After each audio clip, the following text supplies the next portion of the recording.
എല്ലാ വിദ്യാർത്ഥികൾക്കും പുതിയൊരു വീഡിയോയിലേക്ക് സ്വാഗതം. ഈ വർഷത്തെ കാലിക്കറ്റ് യൂണിവേഴ്സിറ്റി ഡിഗ്രി കോഴ്സുകളിലേക്കുള്ള പ്രവേശനത്തിനായിട്ടുള്ള ഫസ്റ്റ് അലോട്ട്മെൻറ്റ് റിസൾട്ട് ഇന്നോ നാളെയായിട്ട് പ്രസിദ്ധീകരിക്കും.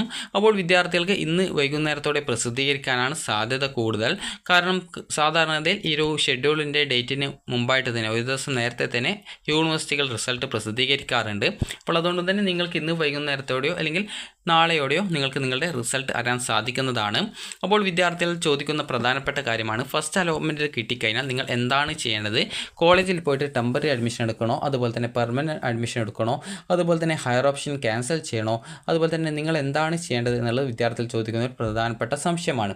അപ്പോൾ ആദ്യം തന്നെ വിദ്യാർത്ഥികൾക്ക് ഈ ഒരു അലോട്ട്മെൻറ്റ് ലഭിക്കുകയാണെങ്കിൽ, അത് ഫസ്റ്റ് അലോട്ട്മെൻറ്റ് കിട്ടുകയാണെങ്കിൽ നിങ്ങൾ എന്താണ് ചെയ്യേണ്ടത് എന്നുള്ള കാര്യം നമുക്ക് നോക്കാം. അപ്പോൾ നിങ്ങൾ ആദ്യം തന്നെ ശ്രദ്ധിക്കേണ്ടത് നിങ്ങളുടെ കാലിക്കറ്റ് യൂണിവേഴ്സിറ്റിയുടെ അഡ്മിഷൻ നടത്തുക സെക്കൻഡ് അലോട്ട്മെൻറ്റിന് ശേഷമാണ്. അപ്പോൾ നിങ്ങൾ ഫസ്റ്റ് അലോട്ട്മെൻറ്റ് കിട്ടുകയാണെങ്കിൽ നിങ്ങളൊരു മാൻഡേറ്ററി ഫീ പേയ്മെൻറ്റ് എന്ന് പറയുമ്പോൾ നിങ്ങൾക്ക് ഏകദേശം ഒരു 1300 സംതിങ് ആ ഒരു റേഞ്ചിലൊക്കെയാണ് ഫീസ് വരിക. അപ്പോൾ ആ ഒരു ഫീസാണ് നിങ്ങൾ അടക്കേണ്ടതായിട്ടുള്ളത്. SC/ST വിദ്യാർത്ഥികളാണെങ്കിൽ fees കുറവുണ്ടാവും. അപ്പോൾ ആ ഒരു രീതിയിൽ നിങ്ങൾ ഓൺലൈനായിട്ടാണ് ഫീ പേയ്മെൻറ്റ് ചെയ്യേണ്ടത്. അപ്പോൾ എങ്ങനെയാണ് നിങ്ങളുടെ അലോട്ട്മെൻറ്റ് ചെക്ക് ചെയ്യുക, അലോട്ട്മെൻറ്റ് നോക്കിയ ശേഷം നിങ്ങൾ എന്താണ് ചെയ്യേണ്ടത് എന്നിങ്ങനെയുള്ള കാര്യങ്ങൾ നമുക്ക് നോക്കാം. അപ്പോൾ ആദ്യം തന്നെ വിദ്യാർത്ഥികൾ ചെയ്യേണ്ട പ്രധാനപ്പെട്ട കാര്യം എന്ന് പറയുന്നത് നിങ്ങളുടെ ഫസ്റ്റ് അലോട്ട്മെൻറ്റ് ചെക്ക് ചെയ്യുക എന്നുള്ളതാണ്. അപ്പോൾ ഫസ്റ്റ് അലോട്ട്മെൻറ്റ് വന്നു കഴിഞ്ഞാൽ ഇവിടെ നിങ്ങൾക്ക് FYUGP 2025-26 trial allotment click here എന്ന് പറഞ്ഞുകൊണ്ട് കാണാം. അപ്പോൾ അവിടെ ട്രയൽ അലോട്ട്മെൻറ്റ് എന്നുള്ളതിന് പകരം ഫസ്റ്റ് എന്ന് പറഞ്ഞുകൊണ്ട് ഫസ്റ്റ് അലോട്ട്മെൻറ്റ് ക്ലിക്ക് ഹിയർ എന്നുള്ള ഒരു ഓപ്ഷൻ വരും. അതായത് ആ ഒരു രീതിയിൽ എഴുതിയിട്ട് നിങ്ങൾക്ക് ആ ഒരു സമയത്ത് കാണാൻ പറ്റും. അപ്പോൾ നിങ്ങൾ ചെയ്യേണ്ടത് ആ ഒരു സമയത്ത് ക്ലിക്ക് ഹിയർ ഓപ്ഷൻ ഉണ്ടാകും. അപ്പോൾ അതിൽ ക്ലിക്ക് ചെയ്യുക. അപ്പോൾ ഇവിടെ നിങ്ങൾക്ക് നിലവിൽ ഇതുപോലെയാണ് കാണാൻ പറ്റുക. റിസൾട്ട് വരുന്ന സമയത്ത് നിങ്ങൾക്ക് ഇവിടെ ആ ഒരു ലോഗിൻ ചെയ്യാനുള്ള ഭാഗമാണ് കാണാൻ പറ്റുക. അത് നിങ്ങളുടെ CAP ID അതുപോലെ തന്നെ സെക്യൂരിറ്റിയും കൊടുക്കാൻ പറ്റും. അതിനുശേഷം നിങ്ങൾക്ക് ലോഗിൻ ചെയ്യാനുള്ള അതായത് ആ ഒരു ഓപ്ഷൻ കാണാൻ പറ്റും. അപ്പോൾ നിങ്ങൾക്ക് ഈ ഒരു CAP IDയും അതുപോലെ സെക്യൂരിറ്റിക്കും മറന്നു പോയിട്ടുണ്ടെങ്കിൽ അതിന് താഴെയായിട്ട് തന്നെ, അതായത് ഇതിന് താഴെയായിട്ട് തന്നെ നിങ്ങൾക്ക് ഫോർഗോട്ട് ലോഗിൻ ക്രെഡൻഷ്യൽസ് എന്ന് പറഞ്ഞുകൊണ്ടുള്ള ഒരു കാര്യം എഴുതിയിട്ട് കാണാം. അതിന് നേരെയായിട്ട് ക്ലിക്ക് ഹിയർ എന്നുള്ളൊരു ഓപ്ഷൻ കാണാൻ സാധിക്കും. അപ്പോൾ നിങ്ങൾ ആ ഒരു ക്ലിക്ക് ഹിയർ എന്നുള്ളത് ക്ലിക്ക് ചെയ്യുക. ക്ലിക്ക് ചെയ്ത് കഴിഞ്ഞാൽ പിന്നീട് പോകുന്ന പേജിൽ നിങ്ങൾക്ക് നിങ്ങളുടെ ഇമെയിൽ ID അതുപോലെ തന്നെ നിങ്ങളുടെ മൊബൈൽ നമ്പർ എന്നിവ കൊടുത്ത് സബ്മിറ്റ് ചെയ്യാനുള്ള ഭാഗമുണ്ടാകും. അപ്പോൾ അവിടെ കൃത്യമായിട്ട് നിങ്ങളുടെ മൊബൈൽ നമ്പറും ഇമെയിൽ IDയും കൊടുത്ത് സബ്മിറ്റ് ചെയ്യുക. അപ്പോൾ നിങ്ങൾ ഈ ഒരു കാലിക്കറ്റ് യൂണിവേഴ്സിറ്റിയിലേക്ക് രജിസ്ട്രേഷൻ ചെയ്ത ആ ഒരു മൊബൈൽ നമ്പറിലേക്കും അതുപോലെ ഇമെയിൽ IDയിലേക്കും നിങ്ങൾക്ക് ഇമെയിലും SMS-ഉം ആയിട്ട് നിങ്ങളുടെ CAP IDയും സെക്യൂരിറ്റി കീയും വരുന്നതായിരിക്കും. അപ്പോൾ അത് വെച്ച് നിങ്ങൾക്ക് ലോഗിൻ ചെയ്യാൻ സാധിക്കുന്നതാണ്. അപ്പോൾ ആ ഒരു CAP IDയും അതുപോലെ തന്നെ ആ ഒരു സെക്യൂരിറ്റി കീയും വെച്ച് നിങ്ങൾ ലോഗിൻ ചെയ്യുക. ലോഗിൻ ചെയ്ത് കഴിഞ്ഞാൽ നിങ്ങൾക്ക് നിങ്ങളുടെ പ്രൊഫൈൽ പേജ് കാണാൻ പറ്റും. പ്രൊഫൈൽ പേജിൽ തന്നെ നിരവധി ടാബുകൾ നിങ്ങൾക്ക് കാണാം. അപ്പോൾ ടാബുകൾ എന്ന് പറയുമ്പോൾ ഇതുപോലെയാണ് ഉണ്ടാവുക. അതായത് ഇവിടെ നിങ്ങൾക്ക് കാണാൻ പറ്റും. അതായത് ഇവിടെ ഫസ്റ്റ് തന്നെയായിട്ട് നിങ്ങൾക്ക് ഇവിടെ നിങ്ങളുടെ അലോട്ട്മെൻറ്റിൻ്റെ റിസൾട്ട് എന്ന് പറഞ്ഞുള്ള, അതായത് അലോട്ട്മെൻറ്റ് സ്റ്റാറ്റസ് എന്ന് പറഞ്ഞുള്ള ആ ഒരു ടാബാണ് കാണാൻ പറ്റുക. അവിടെ താഴെയായിട്ട് തന്നെ ക്ലിക്ക് ഹിയർ ഓപ്ഷൻ ഉണ്ടാകും. അതിൽ ക്ലിക്ക് ചെയ്തുകൊണ്ട് നിങ്ങൾക്ക് നിങ്ങളുടെ അലോട്ട്മെൻറ്റ് റിസൾട്ട് പരിശോധിക്കാൻ സാധിക്കുന്നതാണ്. അപ്പോൾ അലോട്ട്മെൻറ്റ് ലഭിച്ചിട്ടുണ്ടെങ്കിൽ കൺഗ്രാജുലേഷൻസ് എന്ന് പറഞ്ഞുകൊണ്ട് ഏത് കോളേജിലാണ് ഏത് കോഴ്സിലാണ് അലോട്ട്മെൻറ്റ് കിട്ടിയിട്ടുള്ളത് എന്നുള്ള ഡീറ്റെയിൽസ് കാണാൻ സാധിക്കും. അതുപോലെ തന്നെ അലോട്ട്മെൻറ്റ് കിട്ടിയിട്ടില്ല എങ്കിൽ sorry you have no allotment എന്ന് പറഞ്ഞുകൊണ്ട് കാണാൻ സാധിക്കും. അപ്പോൾ അലോട്ട്മെൻറ്റ് കിട്ടാതെ വിദ്യാർത്ഥികൾ ചെയ്യേണ്ടത് നിങ്ങൾ അടുത്ത സെക്കൻഡ് അലോട്ട്മെൻറ്റിനായിട്ട് വെയിറ്റ് ചെയ്യുക. നിങ്ങൾ പ്രത്യേകിച്ച് ഫീസും കാര്യങ്ങളൊന്നും അടക്കേണ്ടതില്ല. കാരണം അലോട്ട്മെൻറ്റ് കിട്ടിയിട്ടില്ല. അപ്പോൾ അതുകൊണ്ട് തന്നെ പ്രത്യേകിച്ച് ഒന്നും ചെയ്യേണ്ട ആവശ്യമില്ല. സെക്കൻഡ് അലോട്ട്മെൻറ്റിനായിട്ട് വെയിറ്റ് ചെയ്യുക. ഇനിയിപ്പോൾ അലോട്ട്മെൻറ്റ് ലഭിച്ച വിദ്യാർത്ഥികൾ ആണെങ്കിൽ നിങ്ങൾ ഒരു മാൻഡേറ്ററി ഫീ പേയ്മെൻറ്റ് ചെയ്യണം. അപ്പോൾ മാൻഡേറ്ററി ഫീ പേയ്മെൻറ്റ് എങ്ങനെയാണ് ചെയ്യേണ്ടതെന്ന് ചോദിച്ചാൽ നിങ്ങൾ ആ ഒരു ടാബിൽ നിന്നും പുറത്തേക്ക് വരിക. അതിനുശേഷം അതായത് ബാക്ക് ബട്ടൺ അടിച്ചാൽ മതി. അപ്പോൾ ഈ ഒരു എല്ലാ ടാബ് ഉള്ള ആ ഒരു പേജിലേക്ക് വരും. അപ്പോൾ അതിനുശേഷം നിങ്ങൾക്ക് മാൻഡേറ്ററി ഫീ എന്ന് പറഞ്ഞുള്ള ഒരു ടാബ് കാണാൻ പറ്റും. അപ്പോൾ അവിടെയുള്ള ക്ലിക്ക് ഹിയർ ഓപ്ഷനിൽ ക്ലിക്ക് ചെയ്യുക.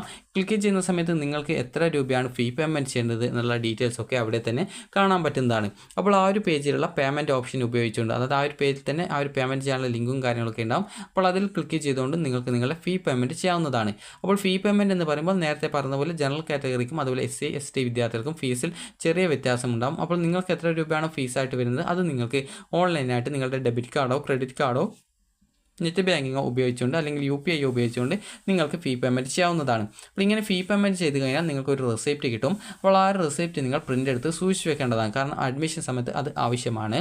അപ്പോൾ ഈ ഒരു രീതിയിൽ നിങ്ങൾക്ക് അലോട്ട്മെൻറ്റ് കിട്ടിയിട്ടുണ്ടെങ്കിൽ മാത്രം വിദ്യാർത്ഥികൾ ഫീ പേയ്മെൻറ്റ് ചെയ്യുക. അലോട്ട്മെൻറ്റ് കിട്ടിയിട്ടില്ല എങ്കിൽ ഫീ പേയ്മെൻറ്റ് ചെയ്യേണ്ട ആവശ്യമില്ല. അപ്പോൾ നിങ്ങൾക്ക് ഇഷ്ടപ്പെട്ട കോഴ്സായിക്കോട്ടെ അല്ലെങ്കിൽ ഇഷ്ടമില്ലാത്ത കോഴ്സായിരുന്നോട്ടെ, അപ്പോൾ നിങ്ങൾ എന്തായിരുന്നാലും നിങ്ങൾ ഈ ഒരു മാൻഡേറ്ററി ഫീ പേയ്മെൻറ്റ് അലോട്ട്മെൻറ്റ് കിട്ടിയിട്ടുണ്ടെങ്കിൽ മാത്രം ഫീ പേയ്മെൻറ്റ് ചെയ്യുക. അപ്പോൾ അലോട്ട്മെൻറ്റ് കിട്ടിയിട്ടുണ്ടെങ്കിൽ മാത്രമേ നിങ്ങൾക്ക് ഈ ഒരു മാൻഡേറ്ററി ഫീ പേയ്മെൻറ്റിൽ ക്ലിക്ക് ചെയ്യുന്ന സമയത്ത് ഫീ പേയ്മെൻറ്റ് ചെയ്യാനുള്ള ഓപ്ഷൻ ഉണ്ടാവും. അല്ലാതെ അലോട്ട്മെൻറ്റ് കിട്ടാത്ത വിദ്യാർത്ഥികൾക്ക് ആ ഒരു രീതിയിൽ ഫീ പേയ്മെൻറ്റ് ചെയ്യാനുള്ള ഓപ്ഷൻ ഉണ്ടാവില്ല. അപ്പോൾ നിങ്ങൾക്ക് ആ ഒരു ഫീ പേയ്മെൻറ്റ് ചെയ്യുക. ഫീ പേയ്മെൻറ്റ് ചെയ്ത ശേഷം നിങ്ങൾക്ക് അതിൻ്റെ റെസിപ്റ്റ് നിങ്ങൾ ഡൗൺലോഡ് ചെയ്തെടുക്കുക, അത് സൂക്ഷിച്ച് വെക്കുക. അപ്പോൾ ഇനി വിദ്യാർത്ഥികൾ ചെയ്യേണ്ട കാര്യം എന്താണ് എന്നുള്ള കാര്യം നമുക്ക് നോക്കാം. അപ്പോൾ പല വിദ്യാർത്ഥികളും ചോദിക്കുന്ന കാര്യമാണ്, അപ്പോൾ എപ്പോഴാണ് അഡ്മിഷൻ എടുക്കാൻ പോവേണ്ടത്? എനിക്കിപ്പോൾ ഫസ്റ്റ് ഓപ്ഷനാണ് കിട്ടിയതെങ്കിൽ ഞാൻ പോയിട്ട് അവിടെ ടെമ്പററി അഡ്മിഷൻ എടുക്കണോ അല്ലെങ്കിൽ പെർമനൻറ്റ് അഡ്മിഷനോ എടുക്കേണ്ടത് എന്നുള്ളത്. അപ്പോൾ നിങ്ങൾ ശ്രദ്ധിക്കേണ്ടത് നിങ്ങൾ അഡ്മിഷൻ എടുക്കാനൊന്നും പോവേണ്ടതില്ല. കാരണം സെക്കൻഡ് അലോട്ട്മെൻറ്റിന് ശേഷം മാത്രമാണ് നിങ്ങൾക്ക് നിങ്ങളുടെ അലോട്ട്മെൻറ്റ് മെമ്മോ കിട്ടുള്ളൂ. അപ്പോൾ സെക്കൻഡ് അലോട്ട്മെൻറ്റ് വന്ന ശേഷം മാത്രമാണ് നിങ്ങൾ കോളേജിൽ പോയിട്ട് അഡ്മിഷൻ എടുക്കേണ്ടതായിട്ടുള്ളൂ. അപ്പോൾ ഈ ഒരു സെക്കൻഡ് അലോട്ട്മെൻറ്റിന് ശേഷം വിദ്യാർത്ഥികൾ ആ ഒരു സമയത്ത് മാത്രമേ പോവേണ്ടതായിട്ടുള്ളൂ. അപ്പോൾ പല വിദ്യാർത്ഥികളും ചോദിക്കുന്നതായിരിക്കും, അപ്പോൾ നിങ്ങൾക്ക് ഇപ്പോൾ കിട്ടിയ സീറ്റ് പോവില്ലേ, അടുത്ത അലോട്ട്മെൻറ്റ് വേറെ ഓപ്ഷൻ കിട്ടില്ലേ എന്നുള്ളത്. അപ്പോൾ ആ ഒരു കാര്യം ഞാൻ പറഞ്ഞു തരാം. ഇപ്പോൾ ഒന്നാമത്തെ ഓപ്ഷനാണ് കിട്ടുന്നതെങ്കിൽ നിങ്ങൾക്ക് വേറൊരു ഓപ്ഷനും അലോട്ട്മെൻറ്റ് അടുത്ത അലോട്ട്മെൻറ്റിൽ കിട്ടില്ല. കാരണം നിങ്ങൾക്ക് ഇപ്പോൾ ഇപ്പോൾ ഒരു 20 ഓപ്ഷൻ നിങ്ങൾ കൊടുത്തിട്ടുണ്ടായിരുന്നെന്ന് വിചാരിക്കാം. അപ്പോൾ ഒന്നാമത്തെ ഓപ്ഷനാണ് നിങ്ങൾക്ക് അലോട്ട്മെൻറ്റ് കിട്ടിയതെന്ന് വിചാരിക്കാം. അപ്പോൾ അങ്ങനെ കിട്ടിയിട്ടുണ്ടെങ്കിൽ ഒന്നാമത്തെ ഓപ്ഷൻ കിട്ടുന്ന സാഹചര്യത്തിൽ ഇതിന് താഴെ 2 മുതൽ 20 വരെയുള്ള എല്ലാവിധ ഓപ്ഷൻസും ഓട്ടോമാറ്റിക്കലി ഡിലീറ്റ് ആയി പോകും. അപ്പോൾ അതിനുശേഷം ബാക്കിയുള്ളത് നിങ്ങൾക്കിപ്പോൾ ആ ഒരു കിട്ടിയിട്ടുള്ള ഓപ്ഷൻ മാത്രമേ ഉള്ളൂ. ഇതിന് മുകളിൽ 0 എന്ന് പറഞ്ഞിട്ടുള്ള ഒരു ഓപ്ഷൻ വേറെ ഇല്ല. കാരണം ഈ ഒരു 1 കഴിഞ്ഞാൽ പിന്നീട് ആ ഒരു അതോടുകൂടി വേറെ ഒരു ഓപ്ഷൻ ഇല്ലാത്തതുകൊണ്ട് തന്നെ സെക്കൻഡ് അലോട്ട്മെൻറ്റിന് ശേഷം നിങ്ങൾക്ക് ആ ഒരു ഒന്നാമത്തെ ഓപ്ഷനിൽ തന്നെ ആ ഒരു ഫീസ് അടച്ച്, അത് നിലവിൽ നിങ്ങൾ അലോട്ട്മെൻറ്റ് കിട്ടിക്കഴിഞ്ഞാൽ യൂണിവേഴ്സിറ്റി ഫീസ് അടക്കണം. അപ്പോൾ ആ ഒരു മാൻഡറ്ററി ഫീസ് ആണ് യൂണിവേഴ്സിറ്റി ഫീസ്. അപ്പോൾ ആ ഒരു ഫീസ് അടച്ച ശേഷം നിങ്ങൾ സെക്കൻഡ് അലോട്ട്മെൻറ്റിനായിട്ട് വെയിറ്റ് ചെയ്യുക. അപ്പോൾ സെക്കൻഡ് അലോട്ട്മെൻറ്റ് വന്ന ശേഷം നിങ്ങൾക്ക് നിങ്ങളുടെ അലോട്ട്മെൻറ്റ് മെമ്മോ കിട്ടും. അപ്പോൾ അതിനുശേഷം വിദ്യാർത്ഥികൾക്ക് ആ ഒരു അലോട്ട്മെൻറ്റ് മെമ്മോ ഡൗൺലോഡ് ചെയ്തെടുത്ത് നിങ്ങൾക്ക് അലോട്ട്മെൻറ്റ് ലഭിച്ച കോളേജിൽ പോയിട്ട് പെർമനൻറ്റ് അഡ്മിഷൻ എടുക്കാവുന്നതാണ്. അപ്പോൾ അതുകൊണ്ട് തന്നെ നിങ്ങൾ ശ്രദ്ധിക്കേണ്ടത്, ഒന്നാമത്തെ ഓപ്ഷനാണ് നിങ്ങൾക്ക് കിട്ടിയതെങ്കിൽ നിങ്ങൾ ടെമ്പററി അഡ്മിഷനോ പെർമനൻറ്റ് അഡ്മിഷനോ എടുക്കേണ്ടതില്ല. നിങ്ങൾ ചെയ്യേണ്ടത് ഫീ പേയ്മെൻറ്റ് ചെയ്യുക, അടുത്ത സെക്കൻഡ് അലോട്ട്മെൻറ്റിനായിട്ട് വെയിറ്റ് ചെയ്യുക. സെക്കൻഡ് അലോട്ട്മെൻറ്റ് വന്ന ശേഷം ഈ ഒരു ഫസ്റ്റ് ഓപ്ഷൻ കിട്ടിയ ആ ഒരു കോളേജിൽ പോയിട്ട് അഡ്മിഷൻ നേടുക. ഇത്ര മാത്രമാണുള്ളത്. അപ്പോൾ ഒന്നാമത്തെ ഓപ്ഷൻ കിട്ടി എന്നുള്ളത് വെച്ച് അടുത്ത അലോട്ട്മെൻറ്റിൽ അതിന് താഴെ 2-3 ഓപ്ഷൻ കിട്ടില്ല. ഒന്നാമത്തെ ഓപ്ഷൻ കിട്ടിക്കഴിഞ്ഞാൽ അതിന് താഴെ എല്ലാവിധ ഓപ്ഷൻസും ഡിലീറ്റ് ആയി പോകും. പിന്നീട് അതിൻ്റെ മുകളിൽ ഹയർ ഓപ്ഷൻസ് ഇല്ലാത്തതുകൊണ്ട് നിങ്ങൾക്ക് വേറെ ഒരു ഓപ്ഷനിലേക്ക് നിങ്ങളെ പരിഗണിക്കാൻ പറ്റില്ല. അതുകൊണ്ട് തന്നെ ആ ഒരു ഒന്നാമത്തെ ഓപ്ഷനാണ് സെക്കൻഡ് അലോട്ട്മെൻറ്റ് ശേഷം നിങ്ങൾ അഡ്മിഷൻ നേടേണ്ടി വരിക. ഇനിയിപ്പോൾ നിങ്ങൾക്ക് ഒന്നാമത്തെ ഓപ്ഷനല്ല കിട്ടിയതെന്ന് വിചാരിക്കുക, നിങ്ങൾക്കിപ്പോൾ ഒരു 5ാമത്തെ ഓപ്ഷനാണ് കിട്ടിയത്. അപ്പോൾ 5ാമത്തെ ഓപ്ഷൻ നിങ്ങൾക്ക് താല്പര്യമില്ല. അപ്പോൾ അങ്ങനെയെങ്കിൽ നിങ്ങൾ ചെയ്യുന്നത് അവിടെ ഫീ പേയ്മെൻറ്റ് ചെയ്യുക, അതായത് ഈ ഒരു മാൻഡറ്ററി ഫീ പേയ്മെൻറ്റ് ചെയ്യുക. അതിനുശേഷം അടുത്ത സെക്കൻഡ് അലോട്ട്മെൻറ്റിനായിട്ട് വെയിറ്റ് ചെയ്യുക. സെക്കൻഡ് അലോട്ട്മെൻറ്റ് വരുന്ന സമയത്ത് നിങ്ങൾക്ക് ഏതെങ്കിലും ഓപ്ഷനിലേക്ക് നിങ്ങൾക്ക് അലോട്ട്മെൻറ്റ് കിട്ടുന്ന സാഹചര്യത്തിൽ നിങ്ങൾക്ക് അവിടേക്ക് നിങ്ങൾക്ക് മാറാവുന്നതാണ്. ഇപ്പോൾ 3ാമത്തെ ഓപ്ഷൻ അടുത്ത സെക്കൻഡ് അലോട്ട്മെൻറ്റ് കിട്ടുകയാണെങ്കിൽ ആ ഒരു 3ാമത്തെ ഓപ്ഷൻ താഴെ എല്ലാവിധ ഓപ്ഷൻസും ഡിലീറ്റ് ആയി പോകുന്നതുകൊണ്ട് തന്നെ 3ാമത്തെ ഓപ്ഷനിൽ കിട്ടിയുള്ള ആ ഒരു ഓപ്ഷനിൽ നിങ്ങൾക്ക് അഡ്മിഷൻ പിന്നീട് ഇവിടെ അടിച്ച ആ ഒരു ഫീസ് ഇങ്ങോട്ടേക്ക് ട്രാൻസ്ഫർ ചെയ്യുന്നതാണ്. അപ്പോൾ അതിനുശേഷം നിങ്ങൾക്ക് ആ ഒരു മൂന്നാമതായിട്ട്, അതായത് സെക്കൻഡ് അലോട്ട്മെൻറ്റിൽ കിട്ടിയ ആ ഒരു 3ാമത്തെ ഓപ്ഷനിൽ നിങ്ങൾക്ക് അഡ്മിഷൻ എടുക്കാനായിട്ട് പറ്റും. ഇനിയിപ്പോൾ അടുത്തതായിട്ടുള്ളത്, വിദ്യാർത്ഥികൾക്ക് ഇപ്പോൾ ഈ ഒരു 5ാമത്തെ ഓപ്ഷനാണ് നിങ്ങൾക്ക് അലോട്ട്മെൻറ്റ് കിട്ടിയതെന്ന് വിചാരിക്കാം. അപ്പോൾ നിങ്ങൾ ആ ഒരു 5ാമത്തെ ഓപ്ഷൻ നിങ്ങൾ ആ ഒരു ഓപ്ഷൻ തന്നെ മതി എന്നാണെങ്കിൽ നിങ്ങൾക്ക് ഇതിന് മുകളിലുള്ള ഹയർ ഓപ്ഷൻസ് ഡിലീറ്റ് ചെയ്ത് കൊടുക്കാം. അപ്പോൾ അങ്ങനെയെങ്കിൽ ഇവിടെ ഓൾറെഡി നിങ്ങൾ ഫീ പേയ്മെൻറ്റ് മാൻഡറ്ററി ഫീ പേയ്മെൻറ്റ് ചെയ്തതുകൊണ്ട് തന്നെ സെക്കൻഡ് അലോട്ട്മെൻറ്റ് പരിഗണിക്കാനായിട്ട് നിങ്ങളുടെ ഓപ്ഷൻ ലിസ്റ്റിൽ ഹയർ ഓപ്ഷൻസ് ഇല്ലാത്തതുകൊണ്ട് തന്നെ നിങ്ങൾക്ക് സെക്കൻഡ് അലോട്ട്മെൻറ്റിന് ശേഷം പിന്നീട് 5ാമത്തെ ആ ഒരു കിട്ടിയിട്ടുള്ള ഓപ്ഷനിൽ നിങ്ങൾക്ക് ജോയിൻ ചെയ്യാവുന്നതാണ്. ഇനിയിപ്പോൾ വിദ്യാർത്ഥികൾ ഈ ഒരു ഹയർ ഓപ്ഷൻസ് അതേപോലെ തന്നെ നിലനിർത്തുകയാണ് എങ്കിൽ നിങ്ങൾക്ക് അടുത്ത സെക്കൻഡ് അലോട്ട്മെൻറ്റിൽ വേറൊരു ഓപ്ഷനിലേക്ക് മാറ്റം കിട്ടുകയാണെങ്കിൽ ആ ഒരു കിട്ടിയ ഓപ്ഷനിലേക്ക് നിങ്ങൾ ജോയിൻ ചെയ്യേണ്ടതായിട്ട് വരും. അപ്പോൾ അതുകൊണ്ട് തന്നെ നിങ്ങൾക്ക് നിലവിൽ ഫസ്റ്റ് അലോട്ട്മെൻറ്റിന് ശേഷം ഏതെങ്കിലും ഒരു ഓപ്ഷൻ അലോട്ട്മെൻറ്റ് കിട്ടി ഇഷ്ടപ്പെട്ടിട്ടുണ്ടെങ്കിൽ ആ ഒരു സീറ്റ് തന്നെ മതി എന്നാണെങ്കിൽ അതിന് മുകളിലുള്ള ഹയർ ഓപ്ഷൻസ് റിമൂവ് ചെയ്ത് കൊടുക്കേണ്ടതാണ്. അപ്പോൾ ഞാൻ ജസ്റ്റ് ഇതൊന്ന് ചുരുക്കിയിട്ട് നിങ്ങൾക്ക് പറഞ്ഞു തരാം. അപ്പോൾ നിങ്ങൾക്ക് അലോട്ട്മെൻറ്റ് കിട്ടിയിട്ടുണ്ട് എങ്കിൽ മാത്രം നിങ്ങൾ ഫീ പേയ്മെൻറ്റ് ചെയ്യുക. അങ്ങനെയുള്ള വിദ്യാർത്ഥികൾക്ക് മാത്രമേ മാൻഡറ്ററി ഫീ പേയ്മെൻറ്റ് ചെയ്യാനുള്ള ആ ഒരു പേജിൽ ലിങ്ക് ഉണ്ടാവുള്ളൂ. അപ്പോൾ അതിനുശേഷം നിങ്ങൾക്ക് ഒന്നാമത്തെ ഓപ്ഷനാണ് കിട്ടിയതെങ്കിൽ പല വിദ്യാർത്ഥികളും ചോദിക്കുന്നതാണ്, അതിന് താഴെ 2-3 ഓപ്ഷൻ ഡിലീറ്റ് ചെയ്യേണ്ടത് എന്നുള്ളത്. അപ്പോൾ അത് ഡിലീറ്റ് ചെയ്യേണ്ട ആവശ്യമൊന്നുമില്ല, ഓട്ടോമാറ്റിക്കലി അത് ഡിലീറ്റ് ആയിട്ടുണ്ടാവും. അപ്പോൾ നിങ്ങളുടെ ഓപ്ഷൻ ലിസ്റ്റിൽ ബാക്കി ഉണ്ടാകുന്ന ഓപ്ഷൻ എന്ന് പറയുന്നത് ഈ ഒരു ഒന്നാമത്തെ കിട്ടിയിട്ടുള്ള ആ ഒരു ഓപ്ഷൻ മാത്രമേ ഉള്ളൂ. കാരണം ഇതിന് മുകളിൽ വേറെ ഓപ്ഷൻസ് ഒന്നും ഇല്ലാത്തതുകൊണ്ടാണ് അങ്ങനെ കാണിക്കുക. അപ്പോൾ നിങ്ങൾക്ക് ഈ ഒരു ഒന്നാമത്തെ ഓപ്ഷനിൽ അലോട്ട്മെൻറ്റ് കിട്ടിയ വിദ്യാർത്ഥികൾക്ക് ഈ ഒരു ഫീ പേയ്മെൻറ്റ് ചെയ്ത ശേഷം പിന്നീട് സെക്കൻഡ് അലോട്ട്മെൻറ്റിനായിട്ട് വെയിറ്റ് ചെയ്ത് സെക്കൻഡ് അലോട്ട്മെൻറ്റ് വന്ന ശേഷം നിങ്ങൾക്ക് അലോട്ട്മെൻറ്റ് മെമ്മോ ഡൗൺലോഡ് ചെയ്തെടുത്ത് നിങ്ങൾക്ക് അഡ്മിഷൻ കോളേജിൽ ആ ഒരു സമയത്ത് മാത്രമേ ജോയിൻ ചെയ്യേണ്ടതായിട്ടുള്ളൂ. ഇപ്പോൾ പോയിട്ട് അഡ്മിഷൻ എടുക്കേണ്ടതില്ല. അതുപോലെ തന്നെ നിങ്ങൾ ടെമ്പററി ആയിട്ടോ അല്ലെങ്കിൽ പെർമനൻ്റ് ആയിട്ടോ ഇപ്പോൾ അഡ്മിഷൻ എടുക്കേണ്ടതില്ല. നിങ്ങൾ ജസ്റ്റ് ചെയ്യേണ്ടത് ഫീ പേയ്മെൻറ്റ് ചെയ്യുക, അതിനുശേഷം സെക്കൻഡ് അലോട്ട്മെൻറ്റിനായിട്ട് വെയിറ്റ് ചെയ്യുക. ഇനിയിപ്പോൾ ഒന്നാമത്തെ ഓപ്ഷനിലാണ് നിങ്ങൾക്ക് കിട്ടിയത്, വേറെ ഏതെങ്കിലും ഓപ്ഷനാണ് അലോട്ട്മെൻറ്റ് കിട്ടിയിട്ടുള്ളതെങ്കിൽ ആ ഒരു ഓപ്ഷൻ തന്നെ നിങ്ങൾക്ക് മതി എന്നാണെങ്കിൽ, ഇനി വേറൊരു ഓപ്ഷൻ വേണ്ട എന്നാണെങ്കിൽ അവിടെ നിങ്ങൾ ആ ഒരു മാൻഡറ്ററി ഫീ പേയ്മെൻറ്റ് ചെയ്യുക. അതിനുശേഷം ഹയർ ഓപ്ഷൻസ് റദ്ദ് ചെയ്യുക, അതായത് അത് ഡിലീറ്റ് ചെയ്ത് കൊടുക്കുക. അതിനുശേഷം സെക്കൻഡ് അലോട്ട്മെൻറ്റിന് വെയിറ്റ് ചെയ്യുക. അതിനുശേഷം സെക്കൻഡ് അലോട്ട്മെൻറ്റ് വന്ന ശേഷം നിങ്ങൾ കോളേജിൽ പോയിട്ട് അഡ്മിഷൻ നേടുക എന്നുള്ളതാണ്. അതുപോലെ തന്നെ വിദ്യാർത്ഥികൾക്ക് ഇപ്പോൾ ഈ ഒരു ഹയർ ഓപ്ഷനിൽ നിങ്ങൾക്ക് ഏതെങ്കിലും ഓപ്ഷൻ അവിടെ വേണമെന്നുണ്ടെങ്കിൽ അതിനെ അവിടെ നിലനിർത്താം. ഇപ്പോൾ ഏതെങ്കിലും സ്പെസിഫിക് ഓപ്ഷൻസ് ഇപ്പോൾ രണ്ടാമത്തെ ഓപ്ഷൻ വേണമെങ്കിൽ അതിനെ മാത്രമായിട്ട് റിമൂവ് ചെയ്ത് കൊടുക്കാം. ഇനിയിപ്പോൾ അടുത്ത സെക്കൻഡ് അലോട്ട്മെൻറ്റ് വേറൊരു ഓപ്ഷനിലേക്ക് മാറ്റം കിട്ടുകയാണെങ്കിൽ നിങ്ങൾക്ക് ഇപ്പോൾ കിട്ടിയ സീറ്റ് പോവുകയും നിങ്ങൾ ആദ്യം ഇപ്പോൾ അടച്ചുള്ള ആ ഒരു മാൻഡറ്ററി ഫീ പേയ്മെൻറ്റ് പുതുതായിട്ട് സെക്കൻഡ് അലോട്ട്മെൻറ്റ് കിട്ടിയ ആ ഒരു കോളേജിലേക്ക് ആ ഒരു ഓപ്ഷനിലേക്ക് ട്രാൻസ്ഫർ ചെയ്യുകയും ചെയ്യും. അങ്ങനെ സെക്കൻഡ് അലോട്ട്മെൻറ്റ് കിട്ടിയിട്ടുള്ള ആ ഒരു കോളേജിൽ നിങ്ങൾക്ക് ജോയിൻ ചെയ്യാവുന്നതാണ്. അപ്പോൾ അലോട്ട്മെൻറ്റ് കിട്ടാത്ത വിദ്യാർത്ഥികൾ നിങ്ങൾ അടുത്ത സെക്കൻഡ് അലോട്ട്മെൻറ്റിനായിട്ട് വെയിറ്റ് ചെയ്യുക.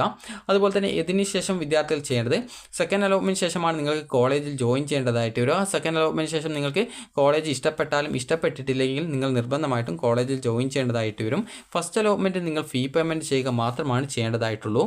അതുപോലെ തന്നെ വിദ്യാർത്ഥികൾ ചോദിക്കുന്നതാണ് സെക്കൻഡ് അലോട്ട്മെൻറ്റ് ശേഷം പിന്നീട് അലോട്ട്മെൻറ്റ് കിട്ടി നിങ്ങൾ അഡ്മിഷൻ എടുക്കാതെ തേർഡ് അലോട്ട്മെൻറ്റിനായിട്ട് വെയിറ്റ് ചെയ്യാൻ പറ്റുമോ എന്നുള്ളത്. അപ്പോൾ വിദ്യാർത്ഥികൾ ശ്രദ്ധിക്കേണ്ടത് ഇപ്പോൾ ഒന്നാമത്തെ അലോട്ട്മെൻറ്റും രണ്ടാമത്തെ അലോട്ട്മെൻറ്റും വന്ന ശേഷം എന്നിട്ടും നിങ്ങൾക്ക് ഇഷ്ടമില്ലാത്ത ഓപ്ഷനാണ് കിട്ടിയതെങ്കിൽ കൂടി നിങ്ങൾ കോളേജിൽ അഡ്മിഷൻ എടുക്കേണ്ടതാണ്. അപ്പോൾ കോളേജിൽ അഡ്മിഷൻ നേടുകയും ഇപ്പോൾ ഒരു ഉദാഹരണം ഞാൻ ജസ്റ്റ് നിങ്ങൾക്ക് പറഞ്ഞു തരാം. അതായത് വിദ്യാർത്ഥികൾക്ക് ഇപ്പോൾ 1, 2, 3, 4, 5, 6, 7, 8, 9 ഇപ്പോൾ 9ാമത്തെ ഓപ്ഷനാണ് നിങ്ങൾക്ക് ഫസ്റ്റ് അലോട്ട്മെൻറ്റ് കിട്ടിയതെന്ന് വിചാരിക്കാം. അപ്പോൾ നിങ്ങൾ ഇവിടെ മാൻഡറ്ററി ഫീ പേയ്മെൻറ്റ് ചെയ്തു. അപ്പോൾ അതിനുശേഷം നിങ്ങൾ സെക്കൻഡ് അലോട്ട്മെൻറ്റിനായിട്ട് വെയിറ്റ് ചെയ്തു. സെക്കൻഡ് അലോട്ട്മെൻറ്റ് വന്ന സമയത്ത് നിങ്ങൾക്ക് ഒരു 7ാമത്തെ ഓപ്ഷനാണ് കിട്ടിയത്. അപ്പോൾ നിങ്ങൾക്ക് 7ാമത്തെ ഓപ്ഷൻ കിട്ടുന്ന സാഹചര്യത്തിൽ ഇവിടുത്തെ ആ ഒരു ഫീസ് ഇങ്ങോട്ടേക്ക് ട്രാൻസ്ഫർ ചെയ്യും. ഇവിടുത്തെ സീറ്റ് പോകും. അതുപോലെ 7ാമത്തെ ഓപ്ഷൻ താഴെ 8ാമത്തെ ഓപ്ഷനും ഓട്ടോമാറ്റിക്കലി ഡിലീറ്റ് ആവും. അപ്പോൾ അതിനുശേഷം 7ാമത്തെ ഓപ്ഷനാണ് കിട്ടിയത് സെക്കൻഡ് അലോട്ട്മെൻറ്റിൽ. അപ്പോൾ സെക്കൻഡ് അലോട്ട്മെൻറ്റ് വന്ന ശേഷം നിങ്ങൾ കോളേജിൽ നിർബന്ധമായിട്ടും ജോയിൻ ചെയ്യേണ്ടതായിട്ടുണ്ട്. അപ്പോൾ അതുകൊണ്ട് തന്നെ നിങ്ങൾ കോളേജിൽ പോയിട്ട് ജോയിൻ ചെയ്യുക.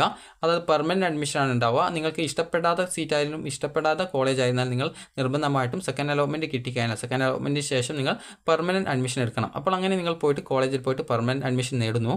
അപ്പോൾ അങ്ങനെ പെർമനൻറ്റ് അഡ്മിഷൻ നേടിക്കഴിഞ്ഞാൽ നിങ്ങൾക്ക് പിന്നീട് ആ ഒരു തേർഡ് അലോട്ട്മെൻറ്റ് വരും. അപ്പോൾ നിങ്ങൾക്കിപ്പോൾ 7ാമത്തെ ഓപ്ഷനാണ് സെക്കൻഡ് അലോട്ട്മെൻറ്റിൽ കിട്ടിയിട്ടുള്ളത് എന്ന് വിചാരിക്കാം. അപ്പോൾ അതിനുശേഷം ബാക്കിയുള്ള ഹയർ ഓപ്ഷൻ എന്ന് പറയുന്നത് 1 മുതൽ ഈ ഒരു 2, 3, 4, 5, 6 ഇങ്ങനെ 6 വരെയുള്ള ഓപ്ഷനുകളാണ് ഹയർ ഓപ്ഷൻസ് ആയിട്ട് ബാക്കിയുള്ളത്. അപ്പോൾ ആ ഒരു ഓപ്ഷൻസ് നിങ്ങൾക്ക് റീഅറേഞ്ച് ചെയ്യണമെങ്കിലോ അങ്ങനെയൊക്കെ ചെയ്യണമെങ്കിൽ അതിനുള്ള അവസരവുമുണ്ട്. അപ്പോൾ അതിനുശേഷം നിങ്ങൾ അവിടെ ഹയർ ഓപ്ഷൻസ് അവിടെ തന്നെ നിലനിർത്തി എന്ന് വിചാരിക്കുക. അത് നിങ്ങൾക്കിപ്പോൾ സെക്കൻഡ് അലോട്ട്മെൻറ്റ് കിട്ടിയ ഓപ്ഷൻ നിങ്ങൾക്ക് ഇഷ്ടമായിരുന്നു. അപ്പോൾ അവിടെ നിങ്ങൾ പെർമനൻറ്റ് അഡ്മിഷൻ എടുത്തിട്ടുണ്ടായിരുന്നെങ്കിലും നിങ്ങൾ ഹയർ ഓപ്ഷൻസ് അവിടെ നിലനിർത്തുകയാണെങ്കിൽ അടുത്ത തേർഡ് അലോട്ട്മെൻറ്റ് നിങ്ങളെ വീണ്ടും പരിഗണിക്കും. അപ്പോൾ തേർഡ് അലോട്ട്മെൻറ്റിൽ നിങ്ങൾക്കിപ്പോൾ മറ്റൊരു ഓപ്ഷനിലേക്ക് മാറ്റം കിട്ടുന്ന സാഹചര്യത്തിൽ ഇപ്പോൾ നിങ്ങൾക്ക് ഇഷ്ടപ്പെട്ട കോഴ്സ് എന്ന് പറയുന്നത് 2ാമത്തെ ഓപ്ഷനാണെന്ന് വിചാരിക്കുക.